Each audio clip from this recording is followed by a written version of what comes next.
I used to think honesty was a strength, that if you spoke your truth clearly, confidently, and without fear, people would respect you for it. Growing up, that's what I was taught. Be real, be direct, don't pretend. And for a long time, that belief worked. On the court, honesty meant accountability. In the locker room, it meant trust. In life, it meant freedom. But somewhere along the way, I learned a different lesson, one nobody prepares you for. At the highest level, honesty doesn't always get rewarded. Sometimes it gets remembered. Sometimes it gets labeled. And sometimes it costs you more than silence ever would. I didn't realize that at first. I thought being myself was enough. I thought playing hard and speaking honestly would protect me. But there was a moment when I understood something uncomfortable in this league. Being honest doesn't just show who you are, it changes how people decide to see you. And once that happens, everything feels different. For most of my career, I believed honesty was how you earned respect. Say what you mean, stand behind it, and let your play speak for you. That mindset shaped everything I did. If something fell off, I addressed it. If I disagreed, I didn't hide it. Not to cause problems, not to draw attention, but because I genuinely believed transparency made teams stronger. And coaches always say they want leaders. Teammates say they want truth. Fans say they want authenticity. So I trusted that being direct would be valued. And for a while it was. People knew what they were getting from me. There was clarity, no guessing games. But what I didn't realize was that as the stakes get higher, honesty starts being measured differently. The same words that once felt refreshing can suddenly feel uncomfortable. The same confidence that once looked like leadership can start being described as attitude. And slowly, without any announcement, the environment changes. You're still being yourself, but the room starts responding in a way you didn't expect.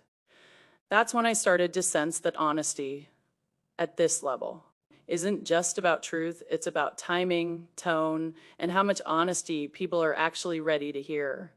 The first signs weren't dramatic. No arguments, no confrontations, just small shifts you could feel more than see.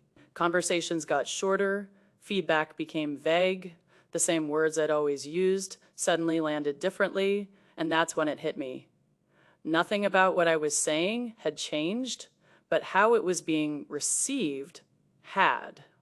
At this level, perception moves faster than intent. People stop asking what you meant and start deciding what you represent. Being honest no longer felt like clarity, it felt like risk. I realized that once you're labeled as outspoken, everything you say gets filtered through that label. Silence becomes suspicious, confidence becomes arrogance. Even accountability can be twisted into criticism. And the hardest part was that none of this came with a warning. No one pulls you aside and says, hey, this is how it works. Now you're expected to figure it out on your own while still competing, still performing, still showing up the same way. That's when honesty stops feeling free and starts feeling expensive. Not because it's wrong, but because it's no longer neutral. What made it harder was realizing that honesty doesn't just affect how you're seen on the court, it follows you everywhere. In interviews, in headlines, in conversations, you're not part of the sentence. Gets clipped, a tone gets assumed. Suddenly, you're not just a player anymore, you're a narrative, and narratives are easier to manage than people. I could feel the difference in how questions were asked, how moments were framed, how silence around me grew louder than anything I had actually said. In the locker room, things stayed professional, but they weren't the same. Not bad, just cautious. And that's when it really sinks in that at this level, honesty isn't just about truth, it's about comfort.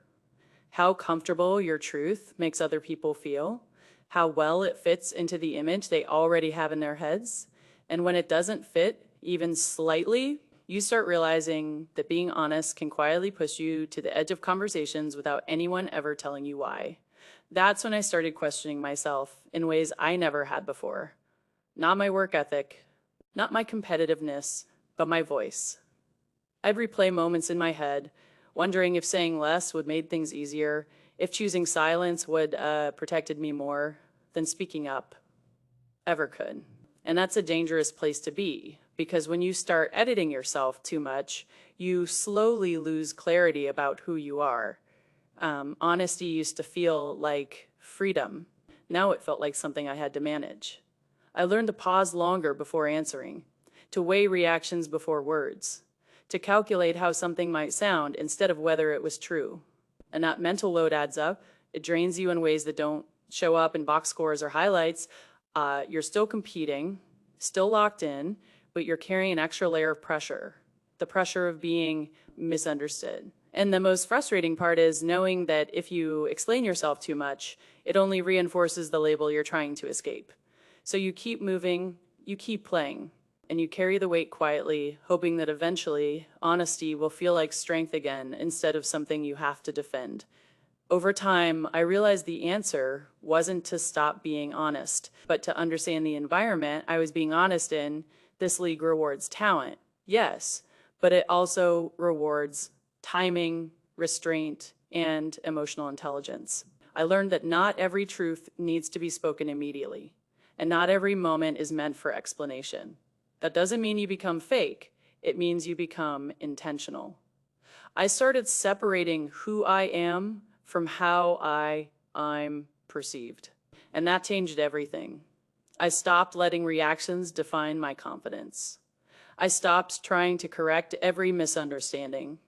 I focused on what I could control: my preparation, my consistency, my presence. And slowly, the noise lost its power. Honesty didn't disappear, it evolved. It became quieter, sharper, more deliberate. I understood that sometimes strength isn't about saying everything you feel, but about knowing when your silence speaks louder than words. That lesson didn't make me smaller. It made me steadier. And in a league where opinions shift fast and narratives change overnight, steadiness is one of the hardest things to build. Looking back now, I don't regret being honest. I regret believing that honesty alone would protect me. The truth is, being honest in this league didn't break me. It taught me how to grow up inside it.